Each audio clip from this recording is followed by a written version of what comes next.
Good day, ladies and gentlemen. Our program will begin in just a moment.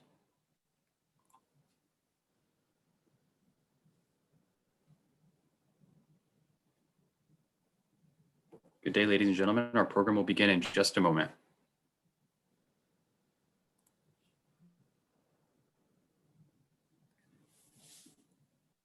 Good day, and welcome to Advocacy Anywhere, powered by American Jewish Committee. Advocacy Anywhere is AJC's digital platform that enables you to engage with AJC's global expertise, content, and advocacy from wherever you are. In December, the English Premier League, the world's most popular sports league, comprised of 20 football clubs, or soccer teams as they're called in the United States, did something we don't expect sports leagues to do. It adopted the International Holocaust Remembrance Alliance, the IHRA working definition of antisemitism.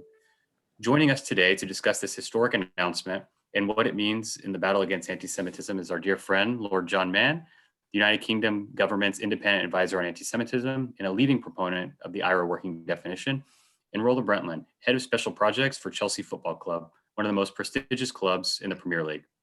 Moderating today's conversation is Simone Rodan Benzaken, managing director of AJC Europe. After we hear from Simone and our esteemed guests, we will take your questions. You may email your question to questions@ajc.org, that's questions plural, or use the Q&A feature in Zoom. Simone, the floor is yours. Thank you very much, Daniel. I'm very happy and honored to welcome for the third time, actually, since we launched Advocacy Anywhere, our very dear friend, John Mann, as well as Rola Brentlin, as just mentioned, Daniel, from Chelsea. I know that many of my Chelsea football friends in the UK who are particularly jealous right now.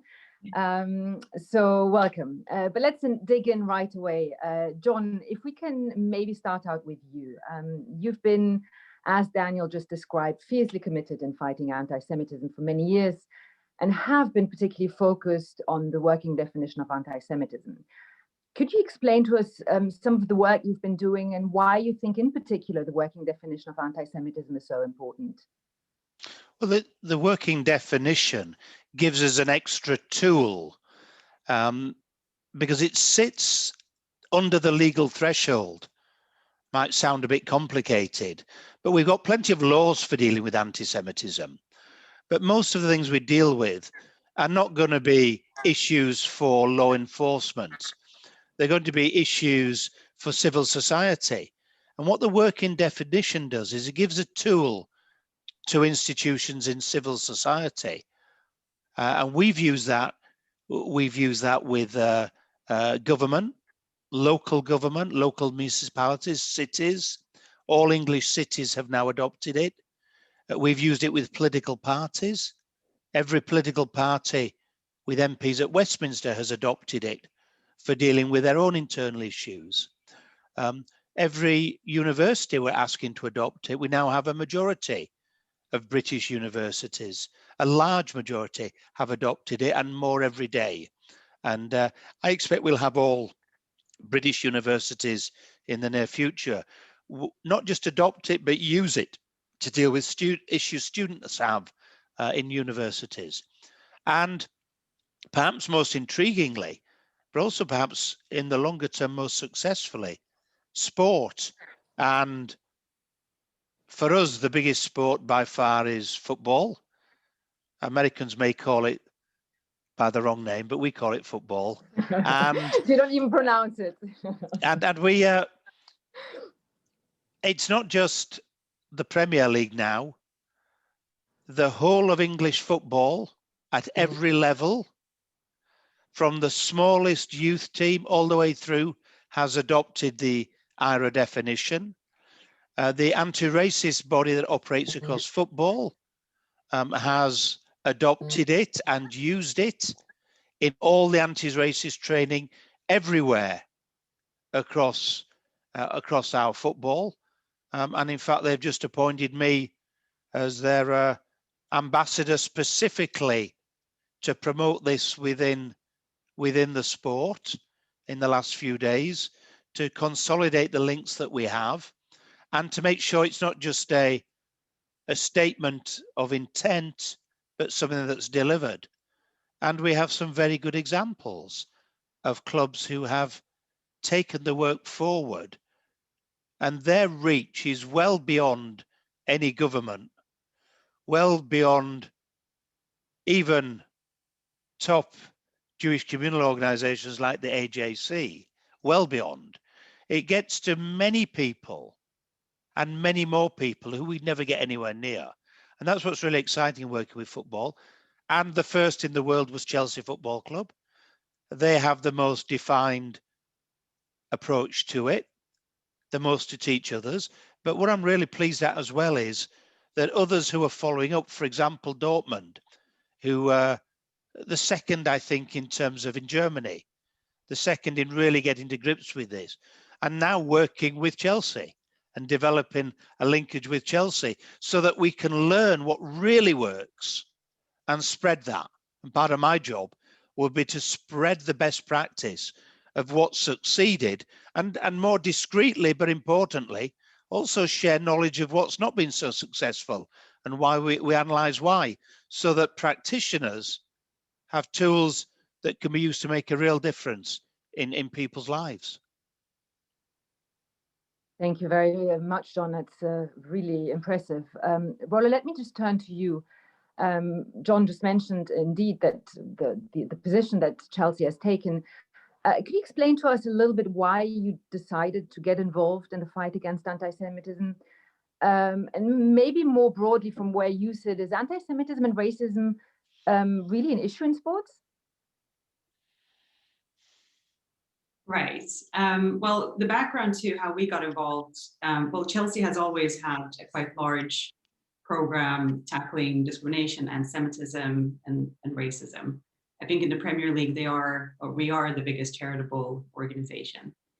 But about 4 years ago, our club owner, Roman Abramovich, who personally has a commitment to support the Jewish communities and been doing that for over 20 years, was concerned about the development in the UK, development in Europe, and wanted us to start looking at anti-Semitism as a specific issue and using the power of football and the power of our club to try to tackle it.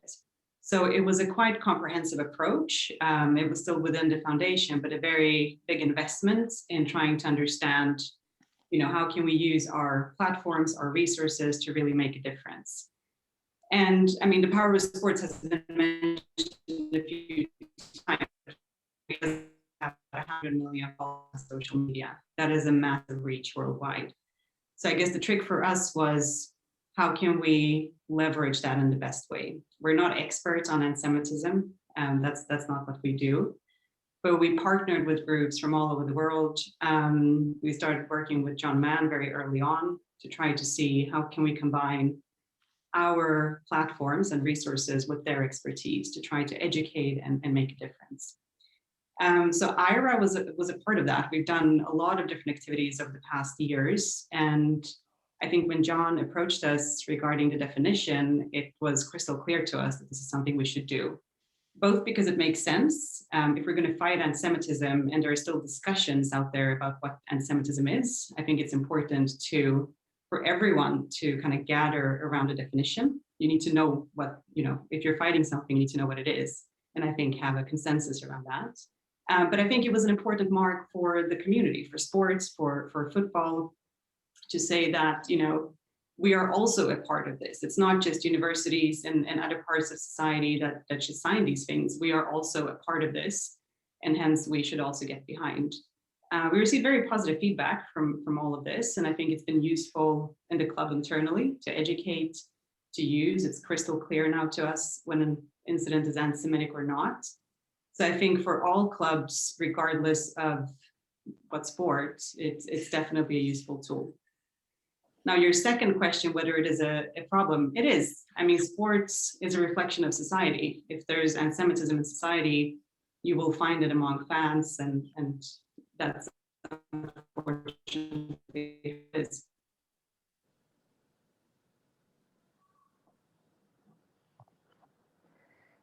Thank you. Maybe just sort of as a follow-up, Rola, if I can ask you, you mentioned sort of a little bit of you said it was positive, the reaction. But what was could you get a little bit into the details? What was the reaction of the players, of the public? Has there been any backlash, any resistance as well? Or has it been just a smooth ride? Well, to be honest, when we started discussing launching the campaign as such 4 years ago, a lot of people discouraged us from doing it and said, this is risky, this is, it's better to just focus on the broader terms of discrimination, you will get into problems and this and that. But the owner was very clear that, this is what we're doing. I have to say that we've, from the beginning, tried to involve our fans at a very early stage. We discuss with them, they come with ideas. We make sure they understand what we're doing when we're doing it. It's not, the club is nothing without the fans. So it's an ongoing conversation with them. And to be honest, we haven't had much backlash. Sometimes, of course, on social media, when we discuss these issues, we can become the target just like anyone else. Just this week, I was posting about Holocaust denial and this program we've funded with the World Jewish Congress and UNESCO. And immediately I had obviously Holocaust deniers responding to the tweets. But I think we all face that. But I don't think we've seen a specific backlash. I think the support from the players has been tremendous. They've all, we've taken players and fans to Auschwitz. I think that's an experience and a memory for life. It changes you after you go there. We've had Holocaust survivors visit us time after time, talk to the players. So I think when you put that human aspect to any campaign, and especially this topic, it's, of course they are behind it. And I think that's why the campaign has become successful, because all part of the club, from the owner to the players, to the management, to the fans, are really involved in every step and are behind it. Thank you, John. Let me ask you now sort of Chelsea was leading the way, but as you mentioned, there are others who have adopted the working definition. There are other football clubs who have get involved. And in particular, also the Premier League has adopted the working definition last year. What sort of influence do you think this might, the fact that the Premier League has adopted the working definition might have?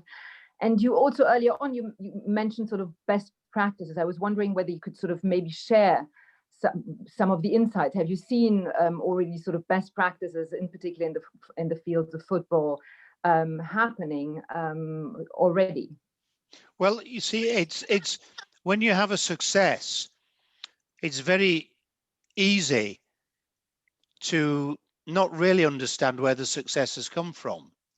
So having the Premier League there gives us a kudos, and it pushes people over the line into adopting IHRA because they're seeing that their overreaching body has also done so. If they think it's a risk, that removes a significant part of the risk. But what's interesting is, I never thought what Chelsea did was a risk, unlike some in Chelsea. And the reason was, if they went to the fans and involved the fans, and went to the players and involved the players, then if we haven't got something good to say, there's a problem. But if what we're saying is common sense and normal, then why would there be a problem? So we can create problems for ourselves. And therefore, I had no surprise that the players, some would be more interested initially than others.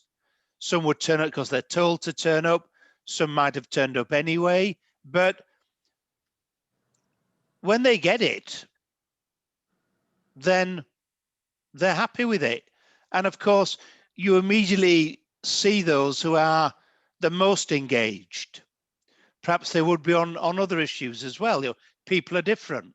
And they become real potential spokespeople. We had a Chelsea player on Holocaust Memorial Day, a young black Chelsea player called Callum Hudson-Odoi, who's going to be a famous player in the future, quite famous in English football already, but probably famous worldwide in the future. He's a young black player, very eloquent, very good speaker. Yeah, he was brilliant. He was brilliant, and he was being just perfectly normal. But the fact that he's a Chelsea footballer and plays for England attracts more people into listening. And the fans, I always keep saying this, reminding Chelsea of it. It's It's the shirt that they wear. It's the badge they have. Chelsea Football Club is bigger than even Mr. Abramovich. For them, it's the shirt, it's the badge. Now, if their team is saying this is a good thing to do and involves them, they're going to want to be involved. And if they believe it's part of their values, when they wear their football shirt, their Chelsea football shirt, to be an anti-racist, not to be anti-Semitic, to be pro-Jewish, then they will be, because that's very normal. And the association between the shirt, if in commercial terms you'd call it the branding, but we never call that in sport. And that's not how the fans see it. And it's just the same in every country and in every sport. And therefore the reach of Chelsea, let me tell you, I looked at some of the social media who was responding. Do you know where most of the response is coming from? Africa, Asia.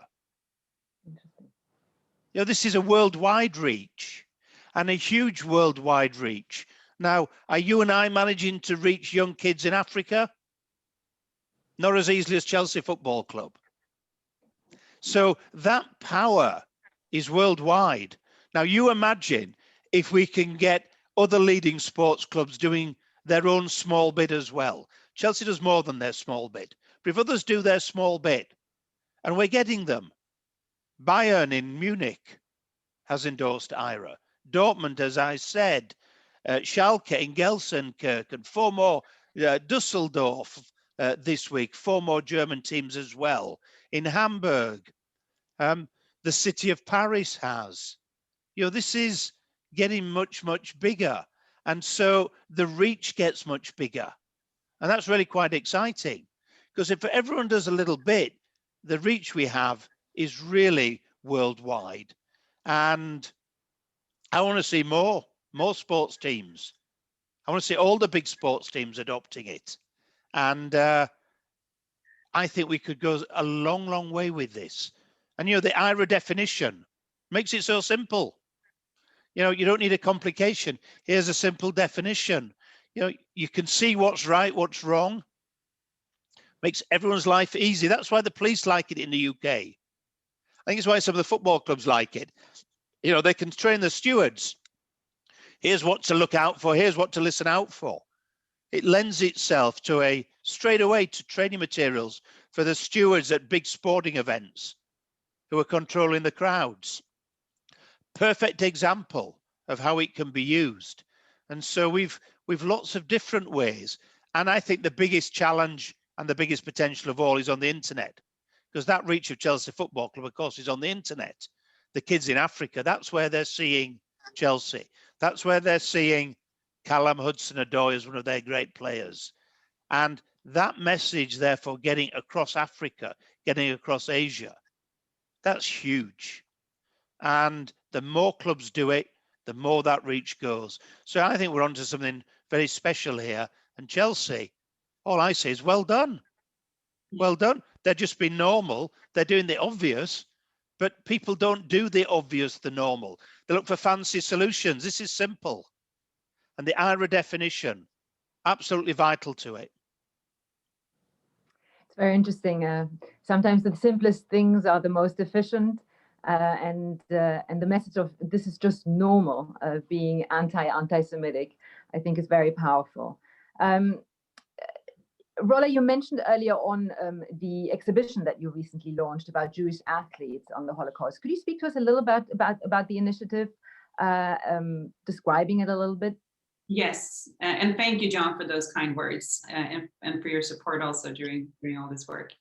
But the exhibition, so for about 1.5 years now, we've been partnering with an artist, a British-Israeli artist, street artist called Solomon Souza, who's mainly known for his huge murals around the Yehuda market in Jerusalem.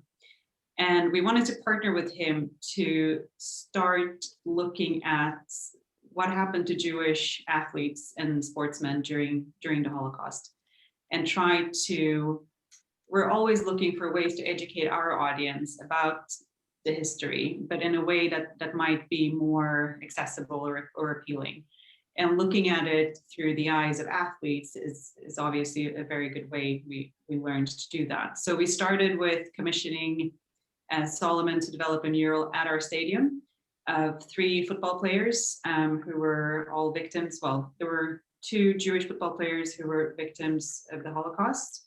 They were both national players for Germany and Hungary, and a British prisoner of war who was in Auschwitz and survived. And the response, this is probably the project we received most response to from fans from all over the world, from Asia, from Latin America, from Africa, because I guess the message behind this, you know, these were really, really famous football players. They were the top of the top. They represented their national teams with pride, but that didn't save them. It didn't mean anything.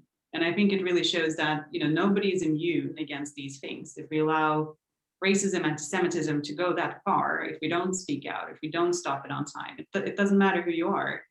And I think that's really appealed to a sports audience, because you can't imagine your idols today, your favorite football player or your favorite, you know, swimmer, athlete, whatever discipline, that something like that could happen to them. So we started with this big mural at Stamford Bridge. We did quite a lot of activity on social media around it. And for Holocaust Remembrance Day this year, we extended that by developing an exhibition featuring 15 athletes from across Europe, different disciplines, and telling their stories. They were all the top of the top, many gold medalists, and all brutally murdered during the Holocaust. So I guess it's a way of combining kind of what we know as sports, but trying to tell history through the eyes of these individuals. Very powerful. Thank you. John, you mentioned the internet, social media. Now with COVID and many football stadiums across Europe closed, with conspiracy theories growing, and particularly anti-Semitic conspiracy theories growing, and knowing the relationship between the online and the offline violence, I have 2 questions. What can be done to counter this anti-Semitic conspiracy theories online, and what can be done in a positive way to promote anti-Semitism, let's put it that way, online? Well, people like us need to come up with good materials, or to showcase good materials, innovative ways of doing so, whether that's new innovative ways or traditional ones, using the we're about to recast The Merchant of Venice in an anti-fascist pre-war context in the UK, as you know, Shakespeare's most anti-Semitic play, and the that will make people really think, and I think our reach with that will be huge. So we can go with lots of ways of doing it. Football is a vehicle, if football's receptive, into spreading some of those, because football's a great medium, and just to get that bit of association is so powerful. But there's another reason. If you take a footballer like young Callum at Chelsea, a black footballer doing well, the amount of racist abuse that they get online is extraordinary. It's extraordinary, and it's constant, and big sporting events seem to encourage the racists to pile in. It creates flashpoints, and the flashpoint gives the excuse factor. And so here we have people themselves battling racism, directed at them, prepared to speak out against anti-Semitism. Well, there's a synergy. We can come together, because some of our campaigns, some of our attempts to influence governments, decision makers, on what they should do about the internet, some of our attempts to influence the internet companies on their moral and ethical responsibilities. It comes together in a very powerful way. And so people doing their little bit, rightly so, on anti-Semitism. Well, we can do our little bit in terms of the abuse they get. It's the same battle, it's the same issue, and so I think that there are other benefits from our work linking into sport, and the internet is absolutely the biggest of them. Clean up the internet, that would be wonderful, and let's find ways of starting to do that, because if we're honest, we've not been very effective in doing that, have we? Daniel, I know that there are certainly questions from our audience. So I have maybe one small question that I'd like to ask both of you. From the work that you've been doing on your end, you, John, and your role, and you and yours, Rola, and what you've seen, anti-Semitism has also become a problem in the United States over the past couple of years. Are there any lessons from your perspective, from the work that you've been doing, that can be learned, that you would give to the United States today? Maybe I'll start with you, John. Well, I'm not sure it's a new problem in the United States. It's better recognized. I remember meeting a certain Senator Jesse Helms in 1984, and I would describe him as, he said he loved Israel, but he hated Jews. So anti-Semitism has been deep-rooted all over the world. And I think if I was a politician in the United States, I would be saying, let's get the IHRA definition properly embedded, properly understood, and let's understand that it's highly relevant to our universities, it's highly relevant to our sport. Let's not think of these things as, for politicians and for organizations like the AJC, Jewish communal organizations. Let's think of it for civil society and how they can use it. And that reach then becomes really effective. We're always keen to learn from the AJC, from the United States on good practice. I think people like Chelsea Football Club have something to share with the Jewish community and with the new administration in the United States. And the IHRA definition, that just holds, it's the glue that holds it together, gives it focus, as we've seen in the UK and in Europe. Thank you, Rola. It's a tough question. I was just thinking what to say. I grew up in Sweden myself, and I think that's, I guess, a European country that's been had issues with anti-Semitism in a very, very broad way in many, many years. And I remember being involved in student politics.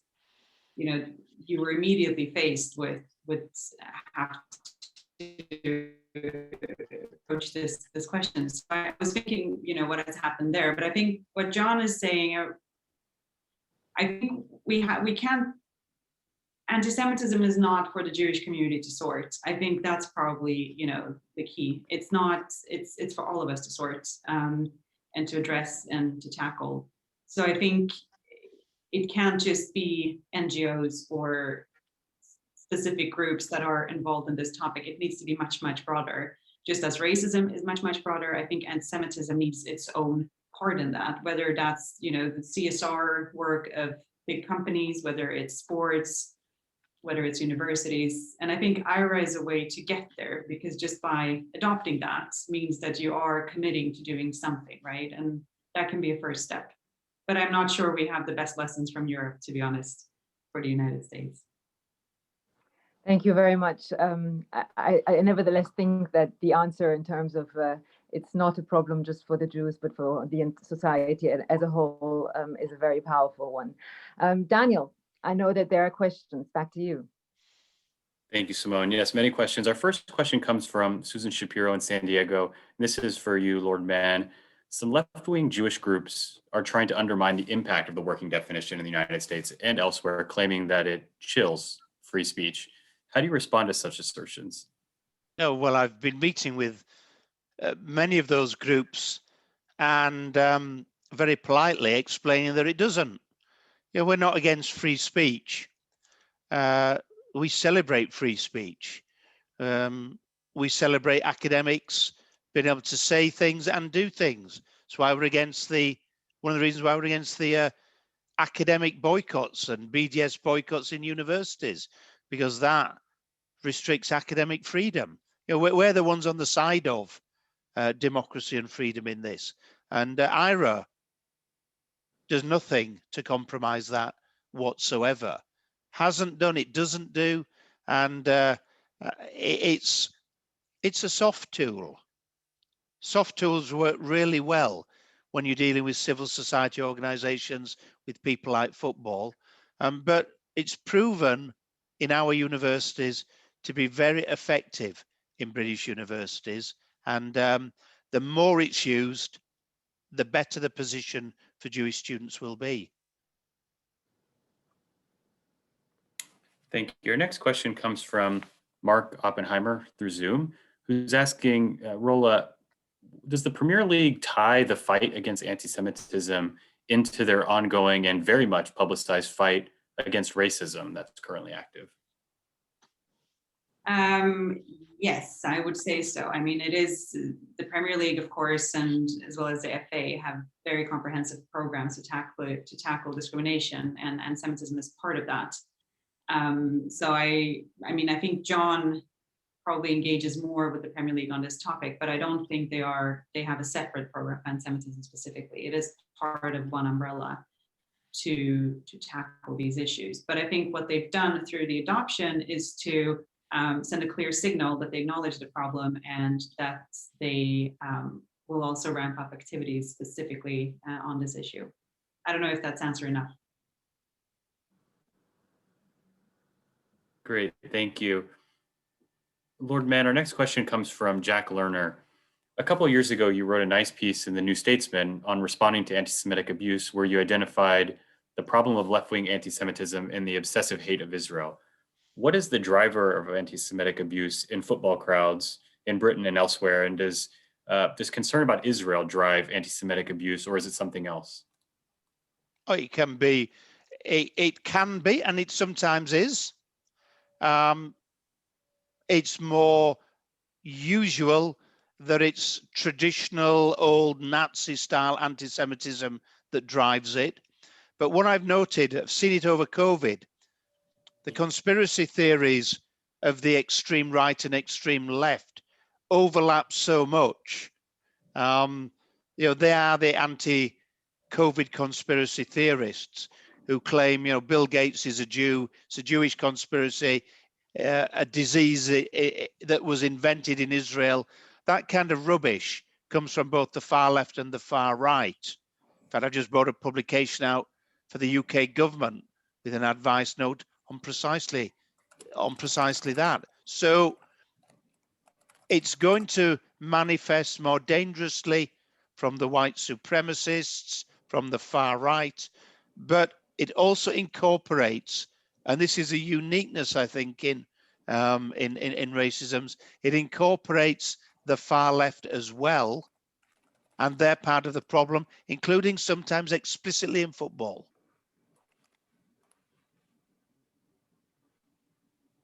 Thank you.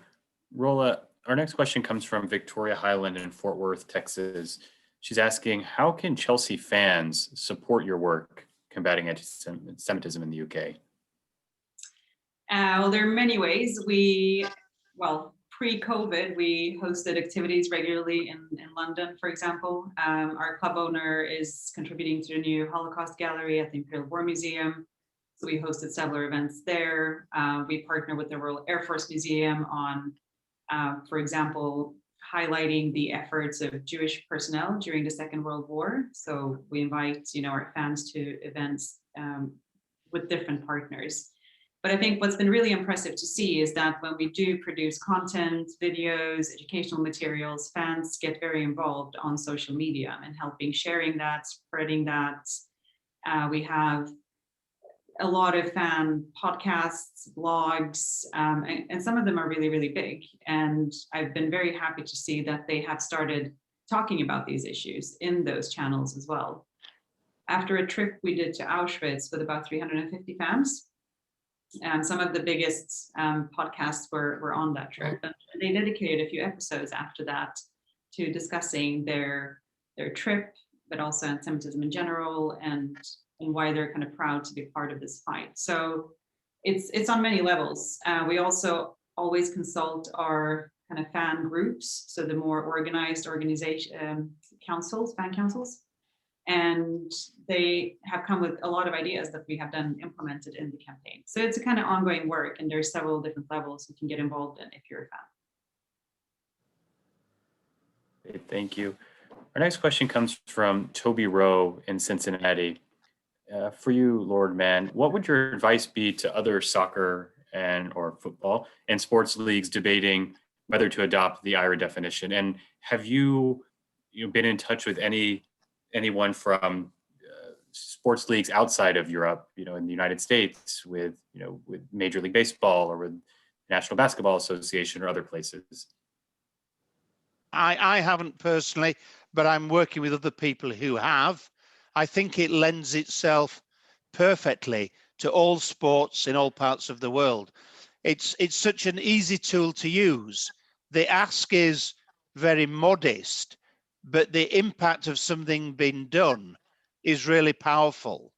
And so for a let's say a Major League Basketball club, just to do its little bit, just to engage, to adopt IHRA, to explain it across its players and its officials, and then to its fans, and to do a little bit promoting work on anti-Semitism, challenging anti-Semitism.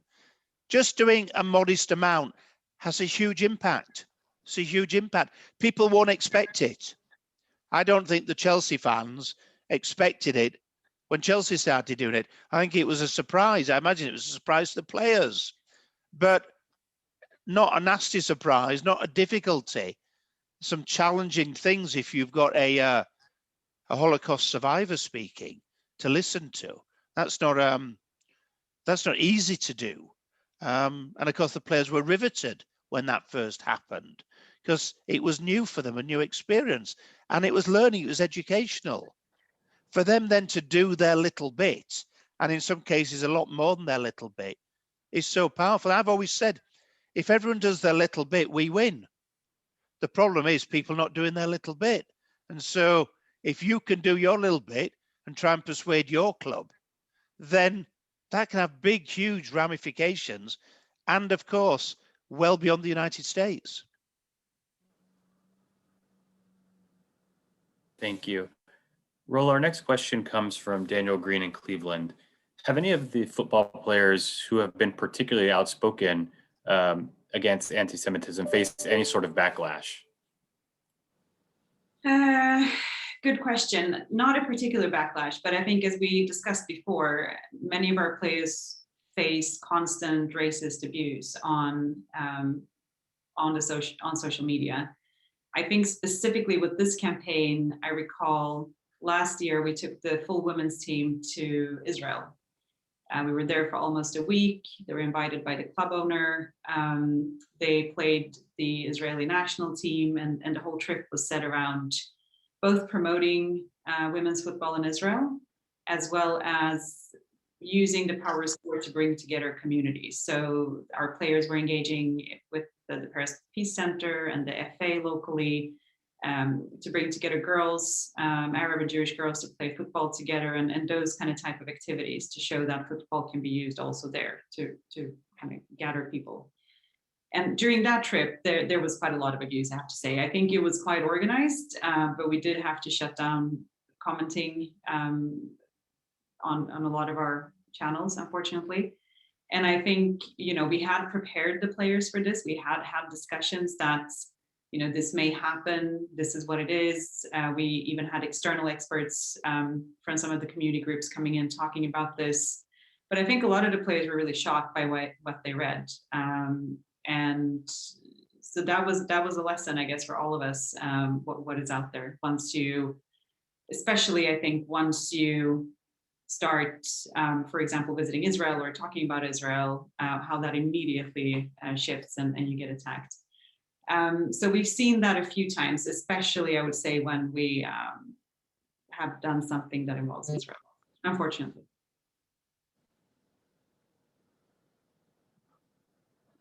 Thank you. And we have time for one more question. And Lord Mann, this comes from Philip Linsky in Seattle. And actually several other people have been asking a similar question and asking if you can tell us a little bit more about your role as the UK government's independent advisor on anti-Semitism. Do you coordinate with other countries on your work? Are there other anti-Semitism campaigns that you're working on with universities or institutions? Thank you. Well, I'm entirely independent of government, which means I can say what I want. So I do. It's the best way to be. And I absolutely coordinate. I'm just waiting for the new president to appoint his, I think it's now an ambassador. But the equivalent in the United States, and the sooner the better. And whoever he or she is will be someone I would be anticipating working very, very closely with. And we've managed to create a network of the coordinators. The Germans have had one for some years. The Italians have one I work with. The Dutch government's just appointed one.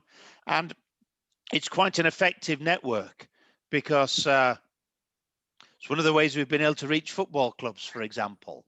And I think we'll see that with universities. We've got more universities who've adopted IHRA than anywhere.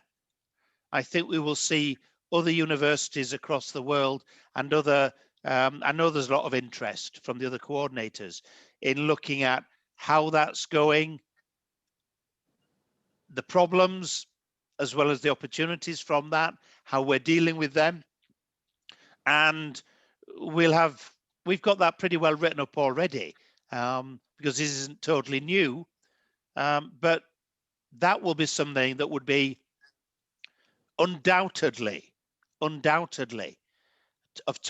top of the agenda for the US presidential appointee once he or she's there.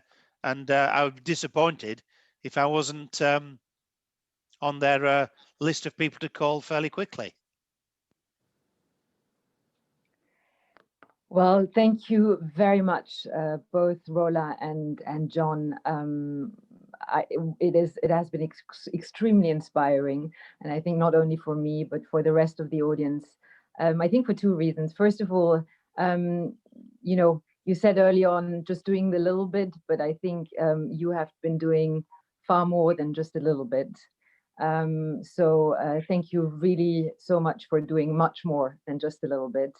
But also for making, I think it's so clear the message that it is a normal thing to fight anti-Semitism. There's nothing abnormal about it. It's quite the contrary. And I think that's a very powerful message that you have sent to all of us. So really on behalf of AJC, thank you very much. Thank you, Simone. And thank you both for taking time to be with us today. I would also like to thank our global audience for joining us. And if you enjoyed today's program, please consider making a donation to AJC at ajc.org/donate. Thank you again, Lord Mann, Rola, and have a great rest of your day. Thank you. Thank you.